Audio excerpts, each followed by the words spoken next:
Terus akhirnya kita kumpul di situ, tidur tuh jam 2 malam apa jam 1 malam ya, kumpul pokoknya kayak ikan dendeng gitu semua di. Udah, terus nggak lama setelah itu teman saya tuh mulai tuh yang AS satu orang sih, dia mulai kesurupan lagi, yang sensitif itu ya, yang bawa jimat. yang bawa jimat.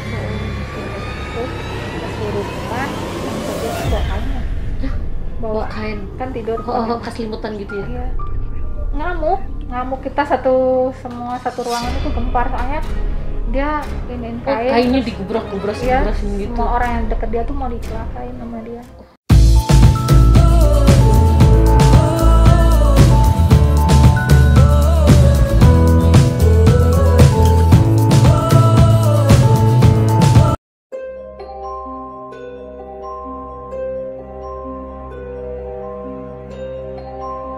Halo guys, welcome back to Jodatama Family. Kali ini segmennya adalah Jurik, Jodatama Misteri Kami. Oke, jadi malam ini spesial banget. Jodatama Family ini kedatangan sahabat Jodatama, yaitu Jeng Yohana. Jeng Yohana ini adalah istri dari Om Agus Budi Wibowo, ya, yang punya channel YouTube juga, gitu. Jadi acara Jurik ini, Jeng Yohana ini mau memperkenalkan, memberitahukan cerita-cerita misteri yang berkesan selama PKL sama tempat kerjanya. Ayo Jeng, perkenalkan dirinya sendiri Jeng. Selamat malam teman-teman. Saya perkenalkan, nama saya Yohana. Saya salah satu perawat ya di Kota Bogor, dan saat ini kami bertempat tinggal di Kota Bandung. Kami pindah. Saya istri dari salah satu YouTuber juga, atas nama Mas Agus Budi Wibowo. Kalau ada yang suka otomotif, silahkan kunjungi channelnya juga. Tapi pada malam kesempatan hari ini, saya berada di Jodatama Family ya. Saya akan menceritakan tentang pengalaman saya saat waktu PKL, dan juga ada beberapa pengalaman saya waktu kerja di Rumah Sakit RSUD Kota Bogor. Oke, jadi teman-teman, sebelum kita mulai ceritanya, teman-teman yang suka video ini bisa di like, subscribe, and comment untuk kemajuan channel-channel kami berikutnya, gitu. Oke Jeng, kita bisa mulai ceritanya. Oke, kita mulai ceritanya ya. Pengalaman saya yang mau ceritain kali ini dari daerah Maluku ya, waktu saya dulu kuliah di daerah Maluku Tenggara, di suatu kampung yang namanya inisial aja ya, di Kampung O gitu. Ada yang berkesan banget gitu ya Jeng ya, sampai ke ingin diceritakan ya.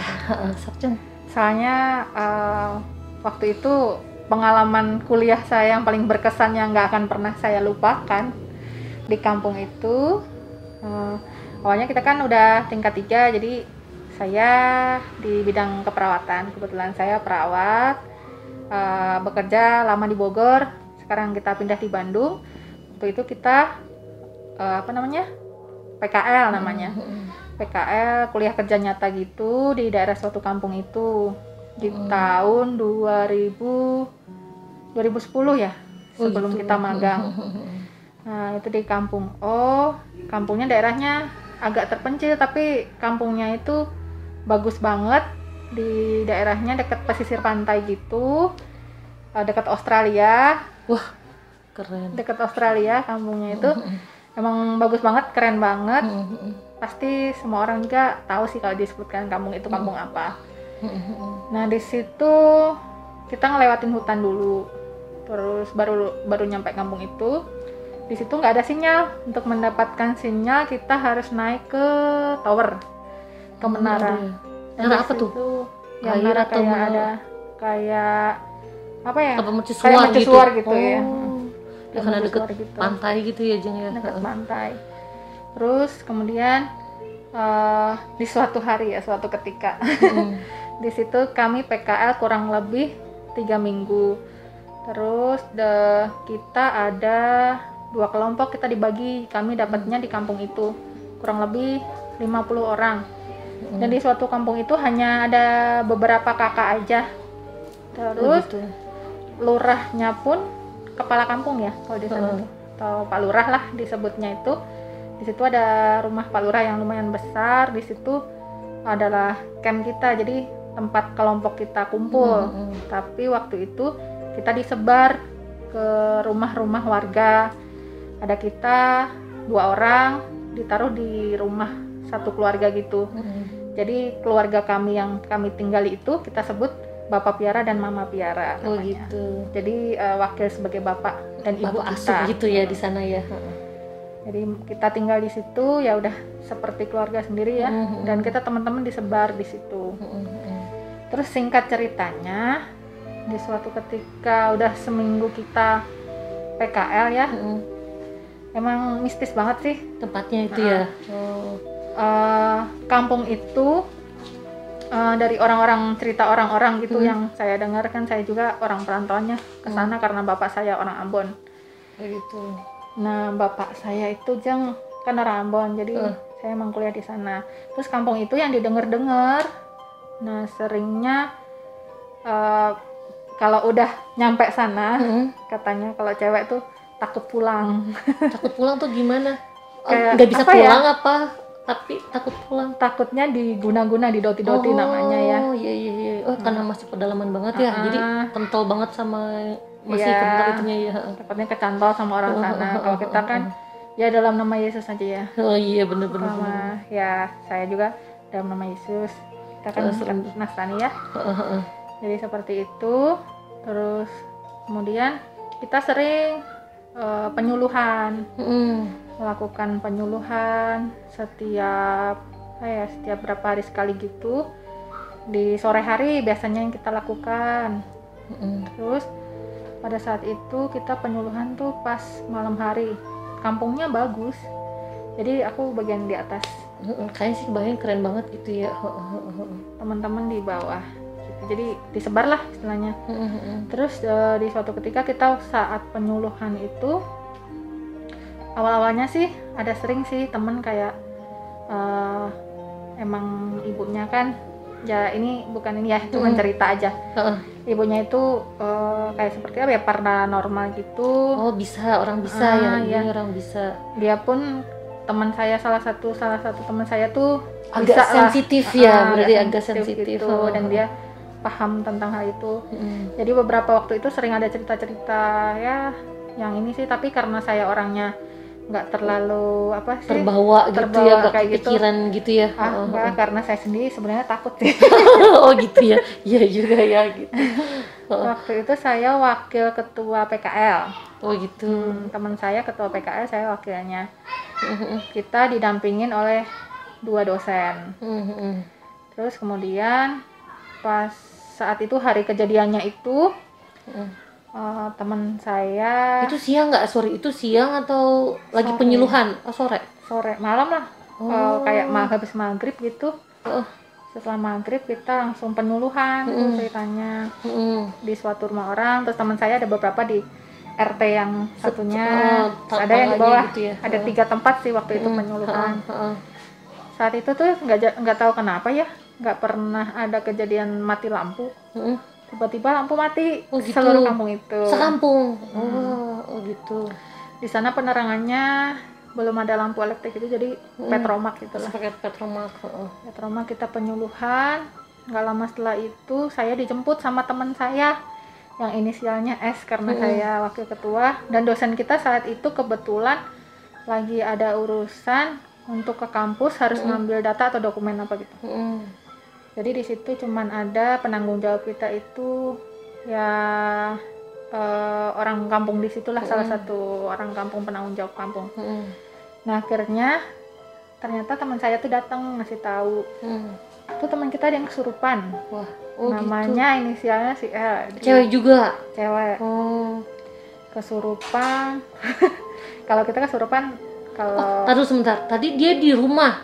Bukan lagi ikut penyuluhan ya? penyuluhan di tempat lain. Oh, ada penyuluhan tempat lain. Tiba-tiba Tempat yang dengar berbeda. kabar seperti itu gitu ya. Saya dijemput. Dijemput. Yuk Terus ke sana si L lagi ini gitu. betul. Wah, lagi kesurupan. Wah. Kesurupan lampu mati. Ngeri juga ya. Kita 5 orang kalau nggak salah ya. Saya juga lupa ingat. 5 orang kita jalan. Jadi kampungnya tuh ada kampung atas, ada kampung bawah. Kita jalan sambil bawa lampu itu. Jadi nggak ada yang mau di belakang, semuanya jalannya gandengan gitu, bergelombol. Terus kita nyamperin sih itu, ya emang nggak adanya, kasihan ya namanya orang kesurupan. Dia digigit lidahnya hampir berdarah gitu. gitu. Tapi sorry itu kesurupan apa kayak estek gitu apa? Kesurupan, Tapi- teriak. Tapi gigit lidahnya gitu, serem juga ya. Terus Merinding guys. katanya sih dia itu ada cowok lah yang suka dia katanya gitu. Jadi ada yang cerita gitu, mungkin diguna-guna sebelum itu. Akhirnya dia kesurupan.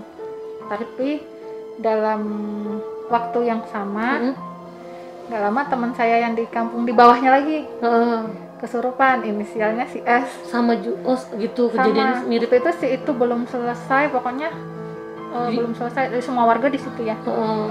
Pokoknya dia ngamuk, ngomong ngaco sampai akhirnya yang dia ngegigit gitu. Ya ampun kasihan, tapi nggak sampai putus ya? Nggak, digigitin Iya, sama sendok kalau nggak salah tuh, sampai bengkok kalau nggak salah.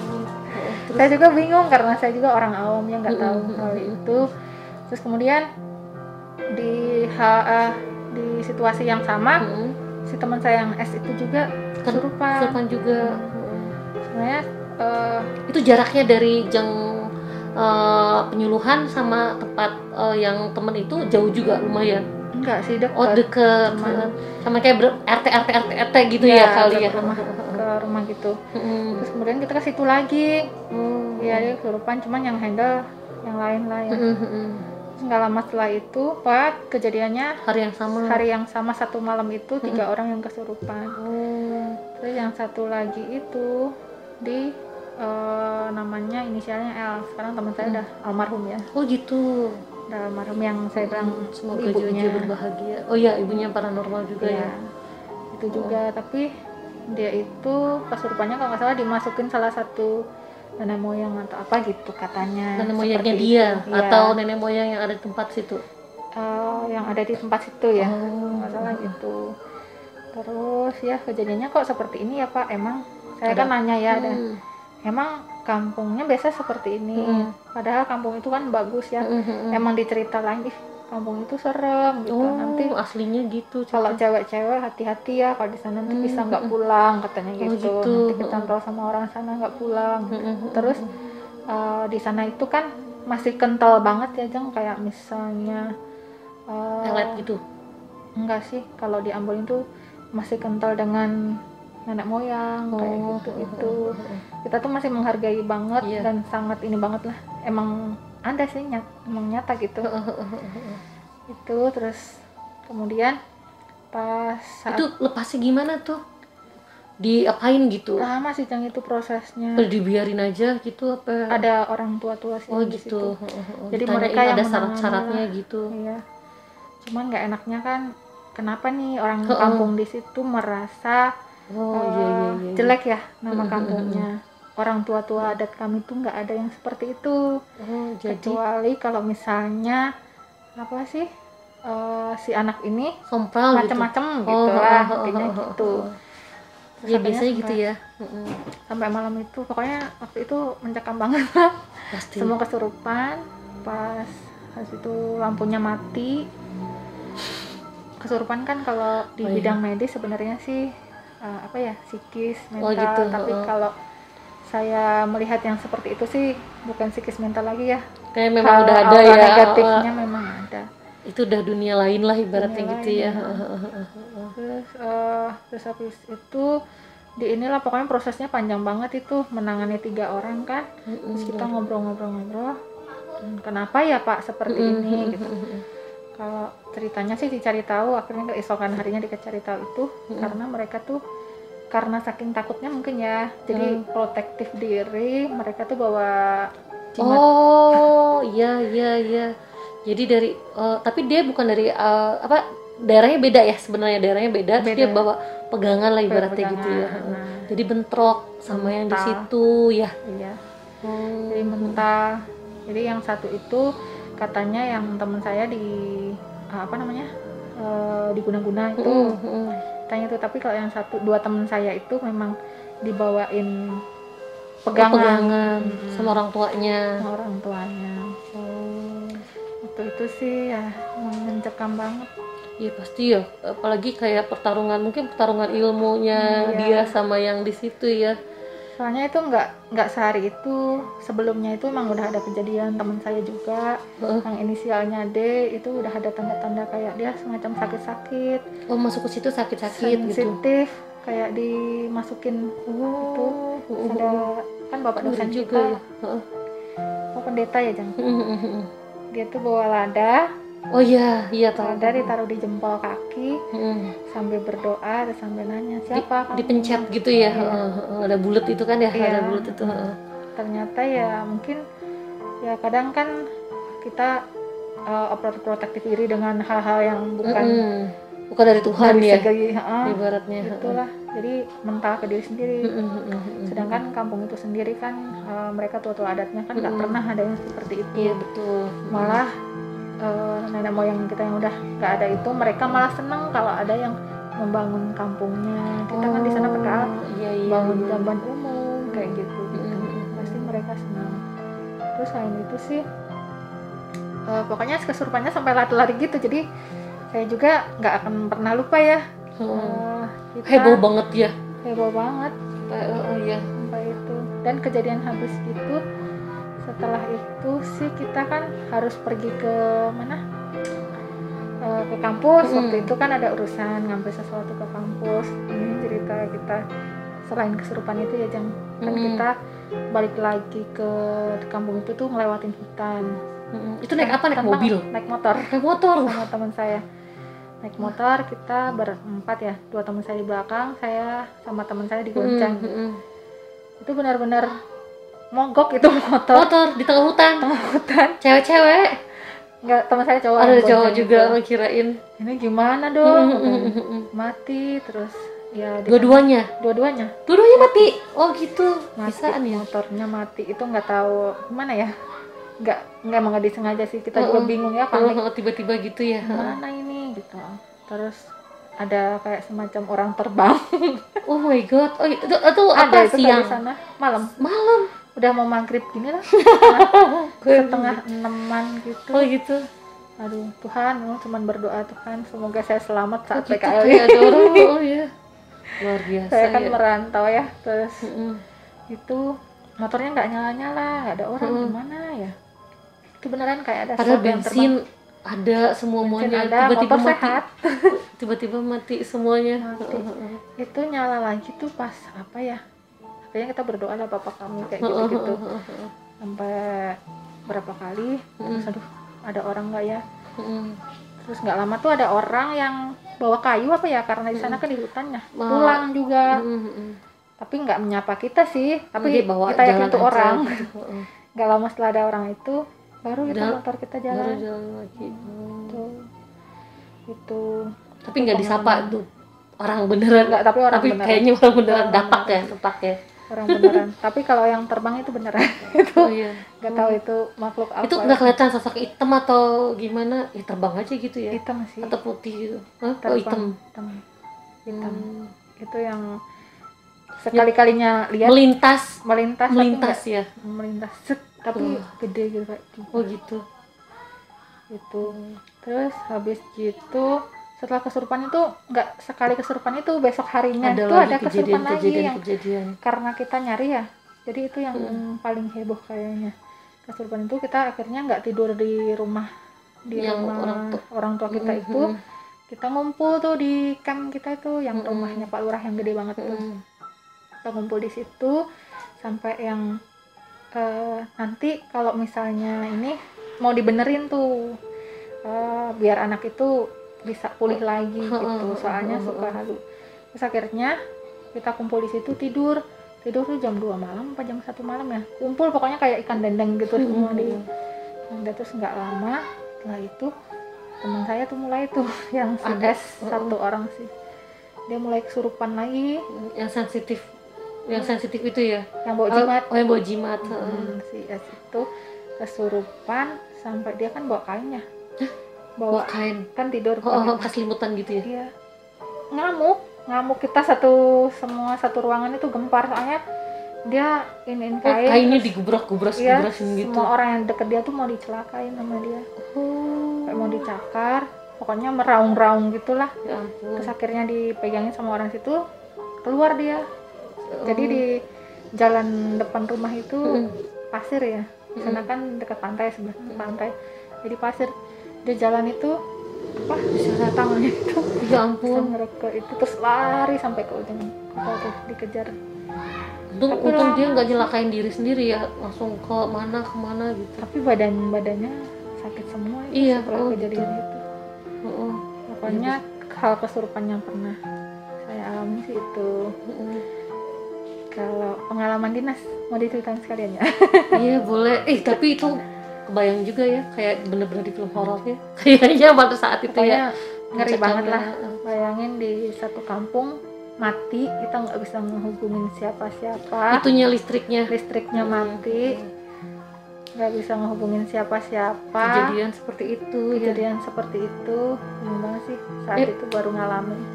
Oke, boleh itu yang apa? Kalau pengalaman dinasnya gitu ya. Kalau pengalaman dinas yang paling berkesan sih, sebenarnya saya takut ya. Oh gitu ya, benar dulu. Hal-hal seperti itu. Dari tadi aku juga sebenarnya kalau dengerin aja udah merinding lagi, udah merinding. Tuh, maksudnya tuh merinding lagi. Gue udah merinding aja gitu kan. Takut banget. Kayak kalau berdoa, kalau setiap dinas itu Tuhan, aku nggak mau pokoknya lihat seperti itu. Jangan, kalau ngerasain sih ya udahlah nggak apa-apa, tapi kalau ngelihat Jangan takut. sampai gitu ya. Waktu itu tuh pas dinas malam, ya masih anak baru banget. Masih pakai baju putih-putih apa udah ini ya, tahun 2012 atau 2011. Oh gitu. Itu tuh masih jadi junior banget lah. Jadi junior dinas. Di situ ada pasien kritis yang nggak bisa, susah lah intinya, lama nggak, udah segala macam, tapi ini kenapa ya gitu. Ya udah, kita kan tetap ngelakuin hal medis, tetap kita lakukan seperti biasa. Terus saat itu udah jam 3, si ibu tuh kayak apa ya, nggak tahu sih, karena saya juga nggak tahu. Pagi, jam 3 pagi. Jam 3 pagi. Itu tuh kan diceritainnya sama kakak senior kita gitu. Itu tuh pas mau meninggal lama, akhirnya dengan segala macam inilah tindakan medis semaksimal mungkin kita lakukan, tapi tetap ibu itu memang udah nggak tertolong. Sebenarnya memang kondisinya memang udah terminal. Nah, habis meninggal itu jam 3 kan, jam 3 pagi ya, orang udah pada istirahat setelah kejadian itu. Jenazahnya belum diangkut lah, pokoknya ibunya meninggal. Gak lama setelah itu tuh kan kita ruangan lama ya, namanya ruangan FLM. Ruangan favorit itu, flamboyan. Nah terus habis gitu di belakang itu kan ada tembok, apa sih, pagar gitu ya, pagar. Nah di situ ada penampakan. Ngelihat manusia monyet ya. Oh gitu, kayak gitu. Gue merinding juga guys. Lari cepet banget sih. Kita ada 3 orang lihat. Iya. Oh baru semuanya ya. Berarti orang. biasa kalau yang kayak gitu berarti dia ya ilmunya tinggi loh, bisa sampai kelihatan 3 orang tuh. Iya. Si ininya ya, si makhluknya itu ya. Pertama sih yang lihat kakak senior kita yang bisa lah. Dia bisa ngelihat itu. Terus nggak lama sih pas sekilas lihat kaget gitu ya. lagi Itu lihat katanya langsung ke tembok, ke alam luar, maksudnya ke, iya langsung keluar gitu, apa masih di kawasan rumah sakit gitu? Masih kawasan, jadi kita kan ruangan, jadi di belakangnya ada pagar kan, di belakangnya tuh udah rusunawa sih di belakang itu. Jadi udah komplek lain lah, batas pagar rumah sakit. Jadi di atas. Oh di situ. Di situ pernah lihat ya? sih sekali itu. Lihat lagi enggak sih, cuma diceritain sama teman kita. Kalau tapi nggak ada sekali ada itu efeknya sekali. ya? Nggak ada efeknya ya, walaupun udah itu. Nggak ada. Oh, untung lah ya. Kalau pasien kesurupan itu kan, kalau kesurupan itu mungkin kejadian-kejadian terminal ya, pasien-pasien yang udah apa namanya, udah kritis, udah penyakitnya udah ini banget lah, kayak udah menunggu waktu gitu ya. Jadi stres ya, kebawa pikiran psikis, jadi bisa. Iya, memang sih kalau lelah, kalau dimensinya gitu agak sama dimensinya pasti suka kelihatan ya. Iya. Kayak gitu. tapi rumah sakit saya tuh kan dulu yang di Bogor itu kan peralihan ya dari rumah sakit swasta ke rumah sakit negeri, akhirnya Oh, kan gitu. diambil sama negeri. Mm-mm. Dan ada satu pohon yang nggak Bisa ditebang Oh gitu, itu misteri juga ya gitu. Di depan, di di depan, di samping. belakang, samping. Oh gitu. Di samping itu satu pohon itu cuman dipangkas aja tapi nggak Tapi berani nggak berani nebang gitu. Cuman ranting-rantingnya aja diurus-urus gitu ya. dipangkas pendek gitu dong, tapi nggak ada yang berani nebang. Pohon beringin gitu. Apa? Pohon apa ya? Wah, pohon Apa, gede banget lah waktu itu. Oh gitu. Tapi rendah jadinya gitu, apa tinggi gede gitu. Tadinya tinggi gede, Oh, jadi ditebang. Kalau nggak salah ada kejadian yang pas meninggal ya. penebangan. Pas penebangan ya. Enggak sih, setelah. Oh, setelah penebangannya. Tapi maksudnya kru yang nebangnya gitu ya. Iya, Oh gitu, luar biasa ya. nggak salah ada satu deh. Tapi ya sesingkat cerita sih kayak gitu sih. Iya. Itu Dimas. Selain itu kalau hal-hal misteri yang kita alamin karena dinas malam jarang sih ya. Saya juga nggak punya indera penglihatan yang bisa melihat hal-hal seperti itu, jadi nggak pernah yang gimana gitu. Untungnya ya, puji Tuhannya gitu.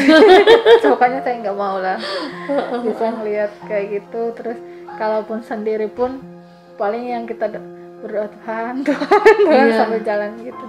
Bener. Itu sih hal misteri yang pernah sekali saya lihat itu. Itu ya luar biasa ya. Sama yang orang terbang. Iya, yang waktu di hutan itu ya, Iya. masih di mana? Dari mana tadi? Daerah Gorontalo. yang ke kampung Dari mana tadi? Maluku Tenggara. Maluku Tenggara. Maluku Tenggara. Maluku Tenggara gitu. Daerah perkampungan. Tapi kampungnya itu sangat bagus banget. Iya, kayak kebayang ini keren banget ya. Keren banget, dan Pesisir, daerah pesisir gitu ya. kalaupun ada cerita-cerita hal-hal kampung itu seperti ini itu, nanti kalau udah nyampe sana bisa nggak balik lagi atau gimana, itu sebenarnya gimana iman kita? Iya betul, sebenarnya ya iya gitu ya. Ya kembali ke keimanan sendiri gitu ya. Gitu. Iya, tapi di saat kampung yang gelap seperti itu ya, dengan kejadian itu kesurupan, mungkin teman saya yang kalau ada yang nonton pasti nggak akan pernah lupa sih. Iya benar. Kejadian luar biasa, mencekam gitu ya. Banget. Itu sih yang mungkin saya ceritakan sambil inget-inget nih, soalnya kan tadi apa aja gitu apa ya. aja ya. Tapi ya segini juga udah keren banget ya, maksudnya gitu ya. Ini guys, ini tuh apa? Sebenarnya kita cerita-cerita kayak gini bukan buat nakut-nakutin ya, bukan nakut-nakutin atau apa. Kenyataan. Ya kenyataannya memang di dunia ini ya kita hidup berdampingan ya. Ada alam lain di sebelah kita gitu. Jadi di sini intinya ya kita harus saling menghormati ya, apalagi misalnya daerah yang benar-benar bukan daerah pribadi gitu. Dan sepertinya juga ya kalau seandainya ya kita alangkah lebih baiknya sih mendekatkan diri pada Tuhan ya, nggak usah pakai berbekalan ilmu-ilmu segala gitu ya. Tapi kalau emang itu emang udah ada mah ya diselaraskan, mungkin bisa lebih baik lagi, bukan untuk menantang atau apa gitu kan. Jadi bisa ini juga gitu ya. Ya kita sih memang harus ini ya, kembali apapun pekerjaannya ya resikonya seperti itu. Harus lebih mendekatkan diri pada Tuhan, harus ya lebih positif lagi pikirannya ya. Kalau dibawa takut ya pasti semua pekerjaan juga pasti ada takutnya aja ya. Gitu. Oke guys, merinding nggak sih? Aku sih merinding banget sih dengarnya, karena langsung berimajinasi yang kondisi saat itu, kampungnya mati total semuanya, dan temen satu-satu kesurupan. Itu luar biasa, pengalaman yang wah sulit dibayangkan ya, mencekamnya seperti apa. Sulit dilupakan sih. Tadi juga kan kita ketemu ya, mau langsung sharing di Jurik ya. Jurik dalam misteri kami ini. Tadi juga sambil ingat-ingat apa ya yang mau diceritakan. Nah, yang paling berkesan ya salah satunya itu sih, makanya kurang lebih saya ceritakan tentang pengalaman saya yang itu, yang paling saya ingat yang saat kejadian kesurupan itu. Betul. Ya benar kata Jeng Ina, pesannya ya tetap apapun itu kita andalkan Tuhan aja ya. Iya betul, mengandalkan Tuhan gitu. Mau dimanapun ya kita sebagai ya bukannya kita mengesampingkan dunia lain ya, tapi pamit-pamit kayaknya memang harus lah ya, Harus. di mana aja, karena kita juga walaupun nggak menghormati yang tak kasat mata, kita kan harus menghargai tumbuhan atau apa mungkin jangan merusak alam atau jangan ya berbuat sesuatu yang aneh-aneh gitu, ibaratnya merugikan setempat lah ibaratnya gitu ya gitu. Oke guys, sekian kisah misteri dari kami. Tetap sehat, tetap semangat, tetap berpikiran positif, dan satu lagi tetap beriman yang kuat. Ya, betul. Kita andalkan Tuhan dalam segi apapun. Kita kesampingkan ya dari kesimpulan cerita itu, janganlah kita bawa apa ya, kayak semacam susuk atau apalah Jeng ya. Itu kan apa namanya, perjanjian kita sama ya benar ya, dunia ketika nggak gelap kuat, ya kita mental. iya betul gitu. Kita pasrahkan sama Tuhan. Oke guys, merinding selalu. Dadah.